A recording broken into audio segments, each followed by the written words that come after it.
what's up, everybody? I am Jason. You're watching my channel, Micro Investor. All right, so people are talking a lot about the stock market. I've been listening to CNBC, and they're saying that it's kind of been a bad week for the stock market, or bad days and such like that recently. I don't really understand it. If you don't diversify your portfolio, then you're definitely going to have bad days in a lot of the things that you're invested into. You really need to diversify. You can't just put all your money into one to say the auto industry. You can't put all your money into the auto industry or all your money into technology industry.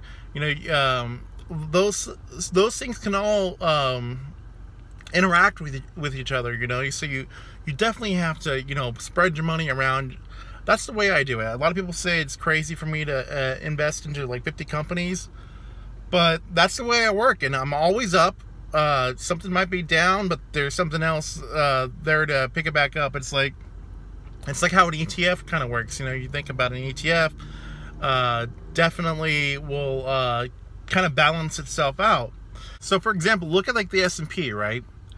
People are going to say, "Oh, the S&P is going to crash," and whatnot. So 4 companies pretty much make up a large majority of the entire S&P, and that is Microsoft, Apple, Google, and Amazon. So that's 10% of the entire S&P, just those 4 companies. There's 100 companies in the S&P, and those 4 make up 10%. But they're all in technology. They all have software. They all have cloud computing. All right. So if something was going to go wrong in one of their industries, right, say cloud computing, then you can kind of say the entire S&P could crash just based off of those 4 companies, because they're all kind of intertwined in the same thing. This week I'm down about 2%, and the large majority of why I'm down 2% is because of Tesla. Because everybody knows I'm a big investor in Tesla, and Tesla is what's tanking this week. I've been buying more into Tesla, though, so I'm gonna have bigger numbers here soon when Tesla goes back up. And that's how people should be looking at this stuff. You just don't put all your eggs in one basket or 2 baskets. You got to really spread everything out. That's how you pretty much win this game. You have to be monitoring the stock market if you're trying to invest into whole stocks. It's not like you buy in the stock market and go, okay, I'm going to buy this, I'm going to buy Apple or something, and I'm just going to forget about it. But then I'm going to complain about it when it's down. And I'm going to go, oh, I'm losing money now. You can't do that if you're buying into just stocks. Mutual funds, your 401k, if you have a Fidelity 401k and you got mutual funds, yeah, you could do that because there's someone there managing that mutual fund for you. But when you're buying into individual stocks, those things are going to go up and down all the time. I just made a video not that long ago, last week, where I talked about the stocks that I was down in. Those stocks are the stocks I should be focusing on right now to be buying more shares of, because then what I'm going to get is a bigger return when they do move a little bit more.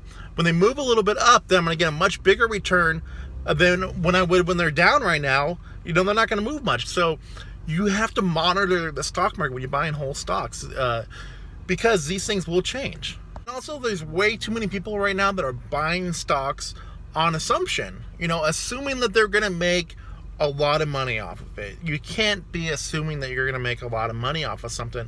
You can't buy Canopy and put a lot of money in Canopy and go, I'm assuming that this is going to blow up and I'm going to make a lot of money. But you don't know, because there's so many different people in that game. You can't say, and put most of my net worth in the Tesla, because I assume Tesla's going to make 10 times its money. That's a gamble, because Tesla's up and down. You can't really predict a stock. Now, I put money into Tesla all the time, but I can afford to do that, and that's the thing. But I'm also invested into so many other companies. I don't really take the hit when something like that happens. When Tesla goes down, I don't really take a big hit for it. So basically, what I'm trying to get across is, don't put all your money into something, and buy something that you have a lot of faith in, but buy multiple things you have a lot of faith in. For me, I've been investing a lot more into P&G. I've been investing into Disney. I've been throwing a lot of money into Apple all the time. I really spread that money around. Everybody knows I buy a lot of Ford. Ford's another company that's been doing bad. So is Tesla. The whole car industry there is doing bad. But yeah, I spread all my money around, and that works for me. I'm up over in like the last 6 months. I'm up like 10%. So you just gotta play it right. You gotta play it smart, and definitely put that money around and buy when it's low. Buy when it's low, and then you'll have a better reward over time. So that's this video, everybody. I hope you enjoyed it. Please like, share, comment, and subscribe. I have new videos coming out all the time. Thank you for watching.